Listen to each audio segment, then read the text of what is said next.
Who wants to ride a sled with stock graphics? Not us. Use SledSend 4 for 20% off a discount on Arctic FX graphics. They'll bring your vision to life with hundreds of designs and endless customization options. Your sled will stand out whether you're on the trail or in the backcountry. So hit the link in the description and customize your wrap and use SledSend 4 for 20% off at checkout.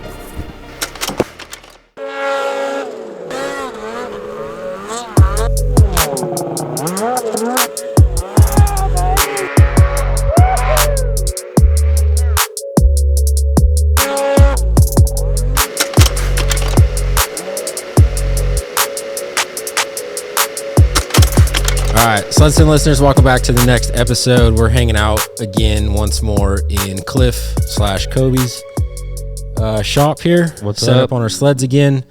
And this episode, we've got our athlete Coby, and then we've got his two best friends, Tate and Jake. Boys, what's up? How we doing? How's it going? Welcome. So at the time of this recording, we're actually recording this prior to the 100th episode, and we are at Coby's for... Really, it's the first ever SledSend party? Pretty much. Yeah, we just kind of had I don't know, not really copying Core Freshes or whatever, but I see that they kick it off, their year before everything happens. And so normally we do like a little pre-build time. And Tate always has been notorious for bringing his sled out. I've kind of always helped Jake with his sled whenever he's got one. And then obviously this last year or two, SledSend's been working on ours together. So yeah, last year we did everything at Shays. Yeah. And this year it was like everything kind of came together. Let's do a build / the timing of 100th episode came together. So yep. And I figured, at the time it's easiest for me to knock out as many things in one weekend. So why not all of us meet up out here and shoot the stuff and talk about sleds, build sleds. That way I can get free help too. Yeah. It's kind of nice. Yeah, absolutely. So why don't you, the two of you boys, introduce yourselves, where you're from, what you do, and what you ride. Go ahead, Jack. I'll go first. My name's Jake Lindsay. I'm from right here in Heppner, Oregon. I'm actually 2 miles down the creek from Coby. I guess Neighbors. that's how we became friends. Yep. And I'm a farmer. And the snowmobile I ride is a 2024 Chaos 9R155. Heck yeah. What all you got on that? The only things I've done to it is I put a SLP pipe on it, or SLP can, I mean. And then I put the BMP bumper on the back. Did you use it? Did you use the code for that bumper or anything? I did use the SledSend discount code. Which we like to hear that. Definitely helps you out a little bit. Makes it a little cheaper. It looks sick, dude. He's got that desert tan and orange sled. Yeah. It's like one of the most fire-looking sleds for stock. I love it. Or not stock, but Matches my stock pickup. graphics anyways. Matches my pickup real nice. So Yeah, it does. It's a sweet got setup. both of them in that desert tan color. Yeah. Yeah. Are you planning on wrapping this one at all, or? We wrapped his last one, so. I've thought about it, but, I just don't make it out as much as I used to, and I don't think I ride as hard as the guys I ride with, and I haven't convinced myself I need it yet. Yeah. Copy that. Well, Tater Bug. Tate Gentry. Chip, Tater from Bug. Heppner also, a couple years older than Coby here, and I'm a lineman for the power company here, and I ride a 24 RMK Pro 155 slash. I just switched from a Chaos to just a standard Pro. Yeah, you spent some time on that Pro last year. What was your what was kind of your reasoning for switching? I think it's more stable. Elaborate your thoughts on the Chaos and the Pro. Give us a little bit of both sides. I think the Chaos is very fun, but it's a little unpredictable, I would say, when you're in the trees playing, and it lets you overreact a little bit too much sometimes, puts you in a bad way. And the Pro is more stable. I feel like I can do better maneuvers and more controlled, and down the trail when you're trying to race your buddies, I feel like I can stay on the trail a little better.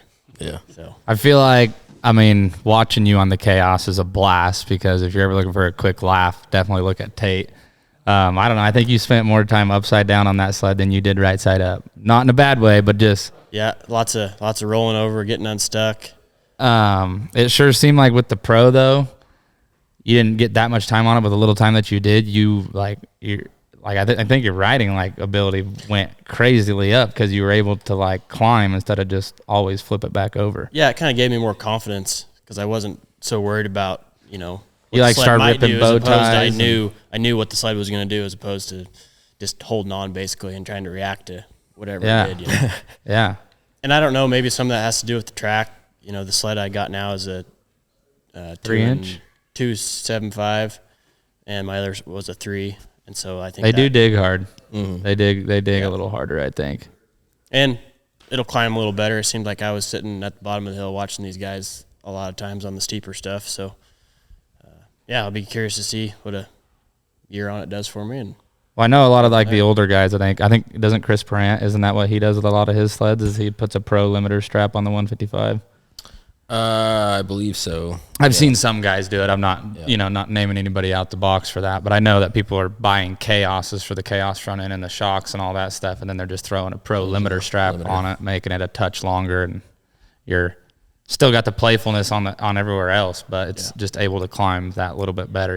Whether that's not doing this out of the pocket or jumping up on the snow or whatever a little bit more, but and I think the difference with the weight of the 9R as opposed to the boost. I mean, the boost rip for sure, but I don't know. I like the 9R, and it's my second one. So yeah, it's pretty neat. I love dudes that I'm a boost guy myself, so it is what it is. I can't get away from it, but I'm addicted. It's like a drug to me.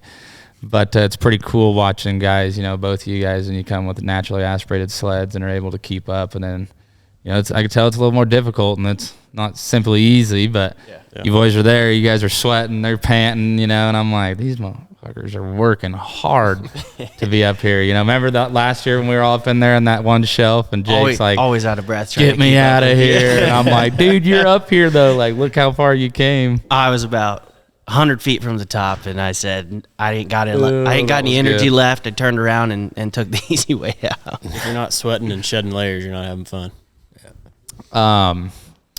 I guess a question for both of you guys, with previous people that you guys have ridden with, if you guys still didn't have me around pushing you guys to snowmobile, do you guys think you would snowmobile as much as you do? I might have fallen off a little bit because I don't chase you as much as I used to. I think I'd still get on my sled. I love the sport. I think it's just an absolute blast to be out in the mountains and enjoying nature. And there's nothing better than having a big motor between your legs, right? The horsepower always feels good. But I got some family that still rides, and a brother-in-law who's trying to get into it. So, I think I would stay more in our small mountain here in Heppner than I would, in McCall and other places with you guys. But definitely would still ride. It's like you said, it's kind of an addiction, and even if you aren't doing it all the time, when you do go do it, you just right back to remembering how much fun you've had. Heck yeah.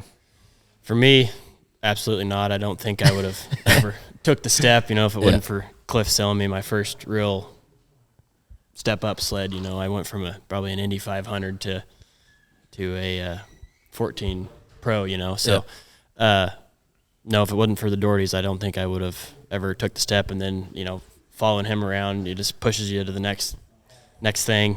Dude, some of the funnest. I mean, I haven't been on the snow too many times with you, but it's pretty eventful to watch the two of you push each other and go back and forth and try to one up each other. It's pretty entertaining, but it's fun, but it's also really good from like a challenging standpoint, right? Like you guys are pushing each other to get better, and that's what comes from, or progress comes from that, right? It's pretty nuts. I say it equally to all of you guys. It's the same thing with riding with all the SledSend boys. We all juke and jive and connect in each and one of our way. Me and Shay are pretty dang good explorers. We love to just go find new stuff, whether we know what's around the next corner. Mm-hmm. Me and UT Smith, we just ride side by side. It's like super good. Same thing with me and Jake, because we've just been doing it so long. There's a lot of seat time there. But there's something with me and Tate, like we have literally like slap skis. Oh yeah, like dude, rode watching each the two of you tracks. just even on the trail on the way back to the truck, you guys we're are doing crazy. we're doing the kick, fight, always hitting reverse buttons, kill switches. It's been pretty cool to, like, I remember when Tate first started, he was riding one of our buddies like old Indy sleds or something like that, and he's seen what sleds were capable of. His eyes lit up. He just kind of stuck around for a little bit. Like I said, he kind of stuck around with my dad, and he ended up selling him a sled, and now he's just like the rest of us. He's addicted to spending money. Have the two of you talked to Coby at all about our events and stuff this year? Maybe trying to travel with us, or? Oh, yeah, mentioned it a little bit. For sure, something we'd be interested in.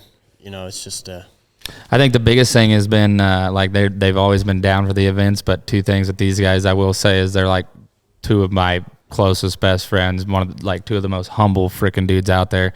So they've expressed to me, they know how much this means to me and how much SledSend is to us. So they've both been like, hey, you know, like we're not trying to impose, you know, nothing like that. We'll ride when we can ride. And then when I got to go ride with you guys, you know, I can go ride. This has been kind of like the first year that we've been able to like open it up a little bit, you know, and do some different things like that. Yeah. So, well, I mean, so you guys are more than it's welcome. a big year for us too. Yeah. We'll do more events than we've ever done. You guys are welcome to come to any of them with the exception of the giveaway ride, just because of the details around that. Picking social media winners. But everything else that we do, I mean, you guys are more than welcome to come. I mean, it's a lot of traveling time, you know, from family and all that kind of stuff. But one of the open cool things invite. about Wyoming. snowmobiling. I mean, I don't see why one of them couldn't tag along for Wyoming, you know, if they wanted or something. But Yeah, wherever we're welcome. Yeah, we'd love to be there. You guys are open invite. Always good to have an excuse to get out and ride, and especially to hang out with good people. So Yeah. Go see new country, see new new country. friends. Yeah, and exactly. See different riding styles. You might run into somebody that's going to push you a little harder than maybe the guys you've been riding with or whatever, and learn anew. Hey, what's up, guys? We're here at Heydays, and I'm standing here with Dayton from Albany Lodge, and he's going to tell you a little bit about what they have to offer. Hey guys, so we're a certified Polaris Adventures outfitter located in Albany, Wyoming. We have 13 cabins and 9 hotel rooms. We offer a fleet of sleds in the winter for rent as well as in the summer of side-by-sides. If you guys are looking to do something a little bit different, we offer guiding, fishing guides, all of the above. At the end of the day, get dirty, get tired, stop in the bar and grab a drink, get bites to eat, have a good time.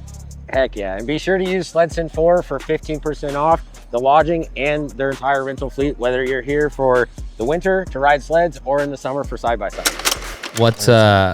What's been your guys' take on watching, you know, me grow up sledding or whatever, and then now me with the SledSend guys, now that I've got this group, you know, and something that we can stand for? You guys think that's good or bad? I think it's been good for you, man. I mean, I'm trying to see if they'll talk trash about you. There's not a lot of people that love snowmobiling as much as you do. I think Tate's right there with you, and we all love it. But you're willing to chase snow wherever the snow may fall, and some of us, you know, when it's here, we're gonna go. But if it's there, we're not gonna go get it. You know, so, it's a long ways sometimes. But I think it's been really cool to watch you progress. I mean, I remember when we were young, and me and you were kind of doing the Tate thing, but that was when I could keep up with you, and I took a couple years off when I went to school, and I came back and was like, who the hell is this guy? Because God, he really learned how to ride. Years there. And then he's in charge of the sled now, not the other way around. So it's been great for you, I would say, and it's cool to watch and cool to now be a part of a little bit. Yeah, heck yeah.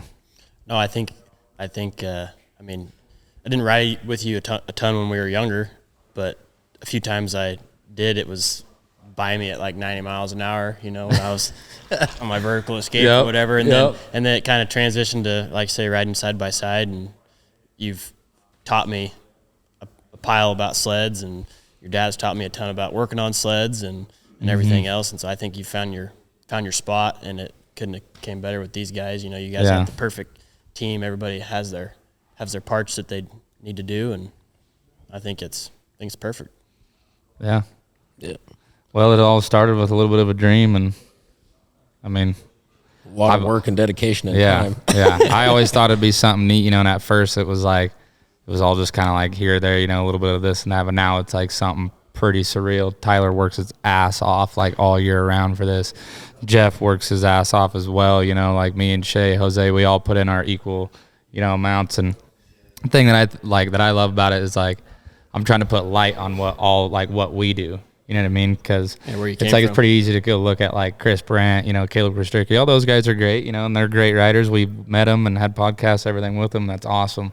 But it's like, I don't want people to sleep on Eastern Oregon. You know what I mean? Like, we got a lot of great things here. There's good riders. Like me, like T. Smith always says, you know, we may not be the best riders out there, but guess what? We got one of the best podcasts. You know what I mean? Like, a lot bigger than we just damn those. sure. Yeah, like I tell people that I ride with, you know, other than clinics or giveaway rides, when I go out and talk to people, when I say that I literally normally ride with a group of about 30 people, nobody can believe that. They're like, no, you're lying. And I'm like, no, it's huge to us over here. Yeah. When it's anything less than that, it feels weird. You're Exactly. Yeah. And so that's like what I'm like. We have our spots we ride, in line, and Well, it's really cool to have you guys and everybody here. It's at this party that, like I told him, I'm like, all these guys have backed me. Like they have 100% backed this. They have all bought merch. Like everything they've supported, they watch, they like, they share, they ride with us. They help. And I'm like, so this is like we gotta acknowledge that, give back a little bit. And it's cool that these guys he was all on board with it. I had an idea, and he's just like, boom, go for it. Mm-hmm. Shoot it to the boys, all of them here. All here, they're all coming. They all are like pitching in some way or another. So, no, it's kind of cool to be a part of it because, a lot of times you're on the sidelines. Usually, always just watching the big guys. I don't know anybody else that does what you guys are doing. So, you guys are pretty public, especially on social media and stuff. And it's like I have a personal relationship with you guys, and so it's cool to see. And like I was saying this morning on my drive, I was listening to your podcast, and it was like it was personal because I knew you guys. So. Yeah. And now you're going to be able to go out there and tell people that you were on one, you know what I mean? People are going to listen to you. Yeah, now I got to listen to myself. It's going to be weird. And the crazy thing is, too, is like one day you might not even like realize it, but you might be talking to somebody and they're going to be like, oh, Tate Gentry, wait a minute. I heard you on the SledSend podcast one day. People get that and they tell us, and it's like super gratifying. Yeah. Do you guys have any stories of all three of you being like up shit creek?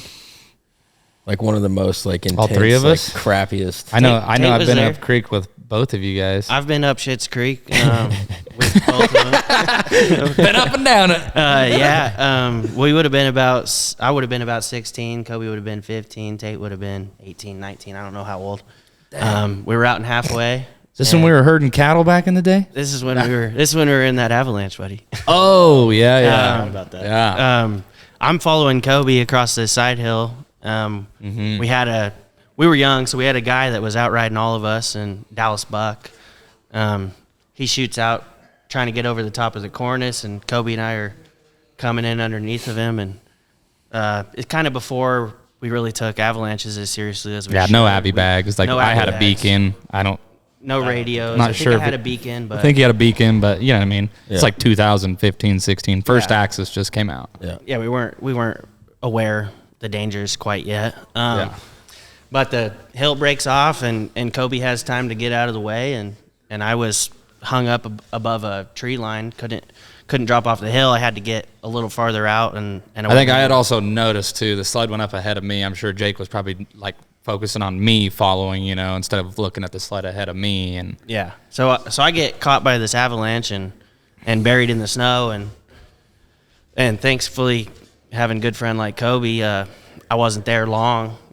Next thing I know, I'm thinking I'm dead, and here my buddy is grabbing my hand, pulling me out of the snow, and Good Lord. Thankfully he was there. But at the same time, there's a girl stuck at the bottom of the hill, and Tate's over there trying to dig her out, and here comes this avalanche rocketing down the hill. And, oh my god! And Tate's on there shaking and wiggling, trying to get this sled going. Helpless feeling, of course. I don't know what's going on up there because it was up a little they were on a bench where it happened to them, and you just, you can prepare for it, but you don't know, right? Yeah. So, no. And his parents are down below watching. You know what I mean? Yeah. Oh yeah.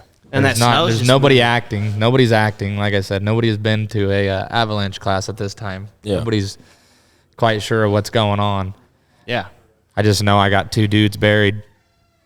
Not good. Yeah. Luckily, everybody made it out and everything was all right, but that was definitely one of those, wake up and realize how dangerous this sport can be. Oh, man. Especially when you're up here in the big country. So, dude, that story took a turn. I didn't think we were going to go there. Holy crap. I hate that shit, dude. I hate talking about that Lord. story. I didn't realize that was something. That's you why guys I went made through. Tate go get avalanche training with us. I was like, like Jake said, he admitted earlier, he's like, he chases snow around here, but he doesn't like always go out, where we go. And I'm like, dude, absolutely 9.9 times out of 10, Tate, you are on my butt right up there where it's at. And usually the first person's one who's to break it off. So, well, and when you haven't been in one, you don't know what it's like. And I would say that's a lot of the reason I kind of stepped back from the sport a little bit. But it was one of those, I loved it so much. How can I stay away? Yeah, you were young and it spooked you. And it don't blame you for it. Shocked him, shocked his parents, it shocked our whole group, it shocked a lot of people. This was in 2016. We were high school, sophomores, juniors in high school. Yeah. So I'd have been junior, sophomore, yeah. He already said the location, but it was in halfway. Halfway, yeah. No, halfway, Wallowa Mountains, yeah. That's why they do their avalanche training there, because that's a dangerous place to ride, you know? Yeah. But What about you, Tate?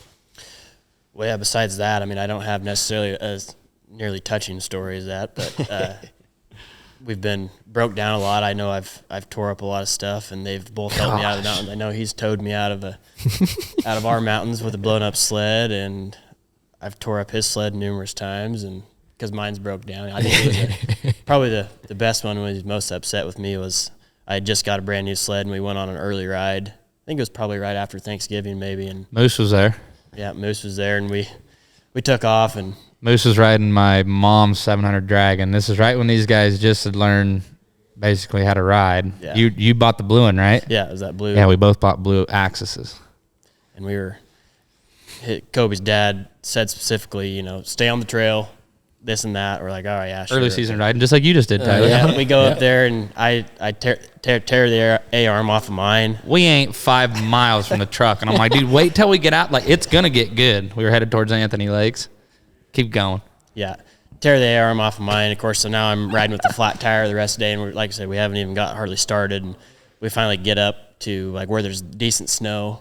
Trout Meadows. Kobe's having fun. Everybody's having fun. And huge meadow. You've been to Trout Meadows, I think, haven't you? Jake's been to Trout Meadows. He's broke down on that meadow. But it's huge. I'm talking like cookies for days, 3 feet of powder, bluebird. I'm just tearing this thing up. Moose is riding a 700. He's kind of like getting his legs underneath him, and Tate's just sitting there, just watching it all. So, yeah, and I feel bad for him. So I'm like, here, Tate, how about you take my sled? And I'm like, just don't go over there by those rocks, okay? He's like, all right, yeah, man, no worries, no worries. Yeah, I went right for those rocks. He goes right to the freaking rocks. The first cookie he goes to carve. Whoa, whack. Me and Moose have to go over there to emergency, get him out of there. I'm like all freaking pigeon-toed. So now we're both headed back to the trailer, both pigeon-toed, going back and forth, back and forth. I ruined the day for sure. We're headed back. Moose is right there, whatever. He's pissed. Like Tate's like in tears, mad, because he's just my first just started sled. snowmobiling. Everything's ruined. Everything's ruined. My life's ruined. Sleds are broken. Coby's is broken.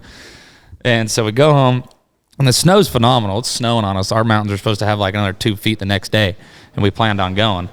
And so we get back. We're about 100 yards from the trailer, and Tate hits pavement, and his sled hooks up, barrel rolls down the pavement. Yeah. Throws him off. Throws me off, rolls me in the bar ditch. He's in tears, no good. Yeah. Get in the trailer. He's crying. I'm like, I'm just trying to reassure him, dude, it's all right. It's whatever. It's an A-arm, dude. Who cares? It's A-arm, and like he scratches this and that and that. I'm like, dude, you're fine. Like, it's whatever. Welcome to snowmobiling, all that. And we go back. At that time, Jason Hanna was the Polaris dealer. We called him at like 9 o'clock at night, asked him to meet us in Lexington for parts. He did. We busted snow all the way up my road, like 10 inches of snow, came here, worked on them all night till 1 a.m., slept, woke up next day, went and rode in our mountains. Yeah, that was... that was die-hard stuff, dude. Yeah. Whatever it takes. Die-hard stuff. Lots of those types of stories. Everything I've ever tore up has been with Coby, following him generally. Yeah, you're pretty good at tearing stuff up, bud. Yep. You're pretty good. But Hey, it's Robin Cook with Truckboss Decks. Just wanted to show off our 8-foot Truckboss. It's 100% aluminum, made in America. You never have to take it off in the summertime. A year-round use, dry and secure storage underneath. Yeah, absolutely. And be sure to use SledSend 4 on the website for 5% off to upgrade your adventure with Truckboss decks. this upcoming year, Tate or Jake, what's like one thing that you guys are excited to either work on yourself, work on with me, work on snowmobiling, work on with your family, etc. On snowmobiles, obviously. Yeah, as far as snowmobiling goes, I just want to, push myself, try to get better, and try to make less mistakes. Maybe not so much. There's nothing like a certain trick, that I want to be able to do, but I think those will come as a guy gets more confident, and obviously they're going to be alongside you more than likely, so you'll be able to help me out and vice versa. Like you shooting more towards like bow tied side of things, hop overs, flips, jumping, whipping, Yeah, dropping. Yeah, more bow ties. Probably we'll see with this sled if it helps me out a little bit with that. Hopovers, I was finally starting to kind of get the hang of those. And, yeah, like some whips or like your re-entry type and bow tie stuff, and just get more confident, like where you can do it on command instead of just like the perfect condition. And Yeah, sure. And, yeah, as far as that goes. I think for me, I got a girlfriend I'd like to get into sledding a little bit. She's done it once on a old RMK 700. Wasn't the biggest fan at the time, but I think, another couple good experiences, nice days, get out and just have a good time with her and hopefully get her involved and want to be a part of it. Imagine Tate could probably help you out with something like that. He's got one that's been freshly trained up the last. And that's one of the cool things about She's been kicking ass. Our big group is that it accompanies all, like kids, girlfriends, wives, whatever it is, they're all piling in right now. And yeah, for sure. So and then as far as riding goes itself, I think I have a tendency to bail a little early sometimes.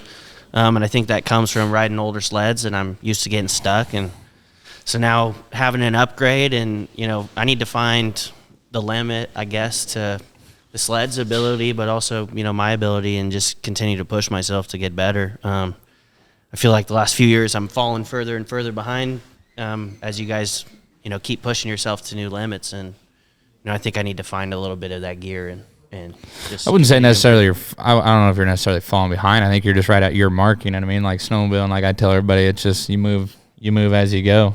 You know what I mean? You move whatever progress we have.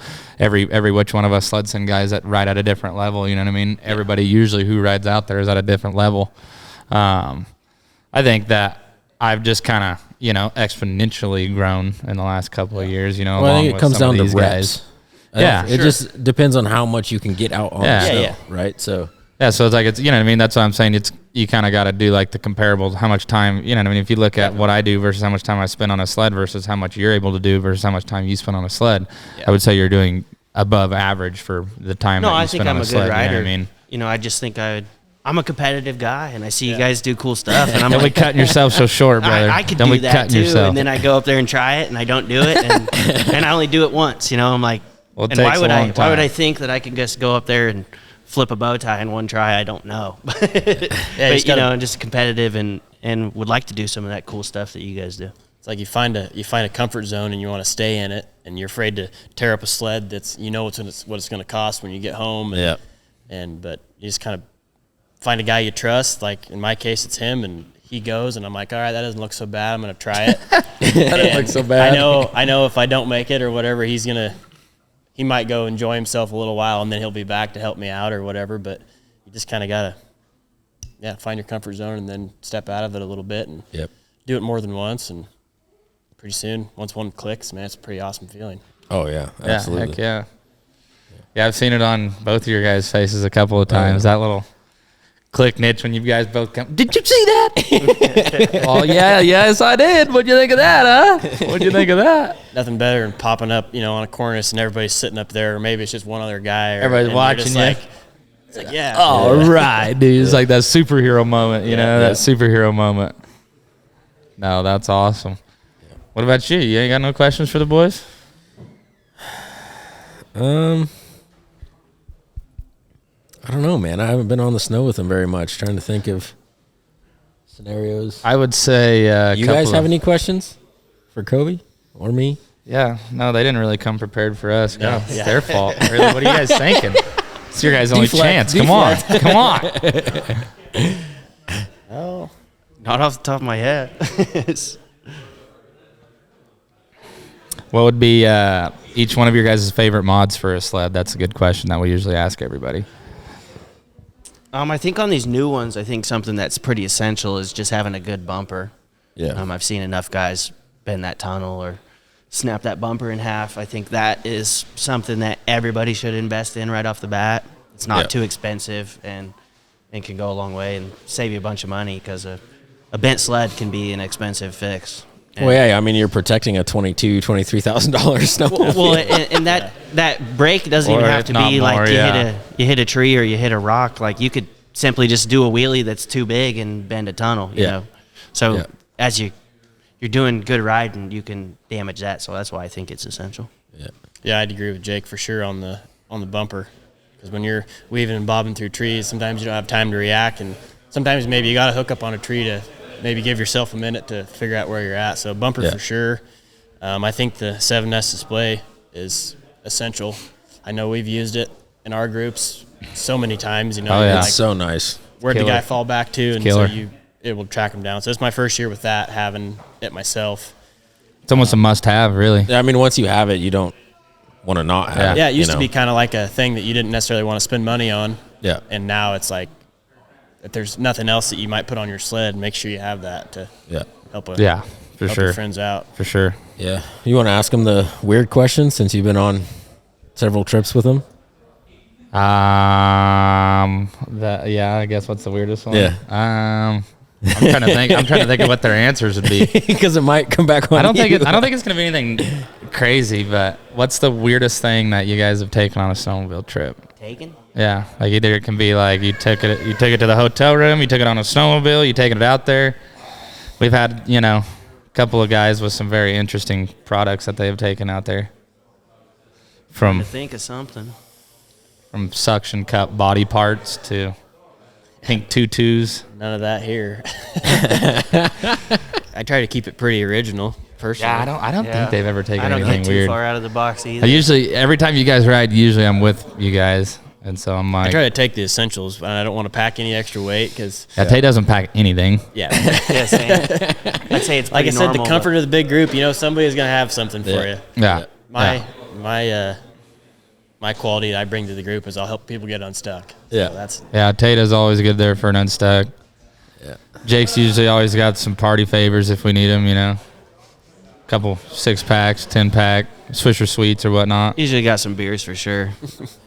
Toilet paper, you always need that. Yeah. Heck yeah, dude wipes. Quite a few people rolling in for the party. Let's go ahead and wrap this episode up, but we'll end it. Roll it. Do you guys have individually some questions that you guys want to ask the listeners and viewers? Putting you on the spot, like always. Usually, everybody, somebody, you guys have seen the episode. At the end of it, we asked a question. I don't know. I mean, it's not necessarily a question, and I think it's a common thing talked about. But prepare yourself. Do the Avalanche deal. I think that's important. Dang sure for me, and find some friends and go ride. And it doesn't matter if you're on a brand new sled or an old one or whatever. Just find a group you like to enjoy stuff with and get away from the normal world. Snowmobiling's a world that it's like none other. When you're sitting on top of a mountain, it's a different feeling.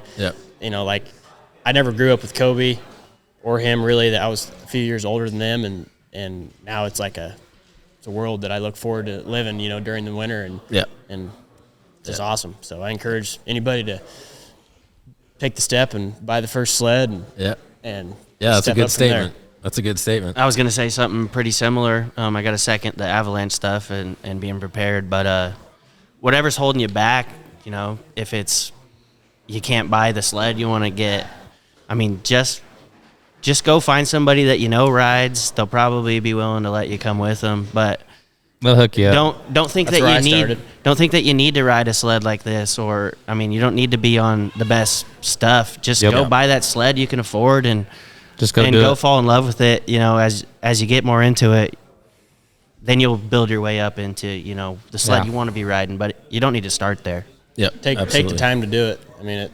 You think you're missing out on this, or it's maybe not going to help your business or whatever it is because you're giving up that time. You only live once. We listen to stories of Cliff's parents, fun they had at our age forever, and I want to create that. Couldn't have said it better myself. Those are pretty good, great memories. Yeah, those are pretty good statements. I think that's statements, the first questions. You guys can kind of take them how you will. I think that's the first time somebody's almost like a reflection. Take those and reflect on it. How how people can relate. Yeah. Well, cool. That was a good episode, boys. I appreciate you guys jumping on. Thanks for having being us. here for the party, thanks for having me. Appreciate you guys. Absolutely. Let's have a good night and let's get on to the next one, brother. Yeah, absolutely. SledSend listeners, thank you guys for tuning in, and we'll catch you guys on the next one.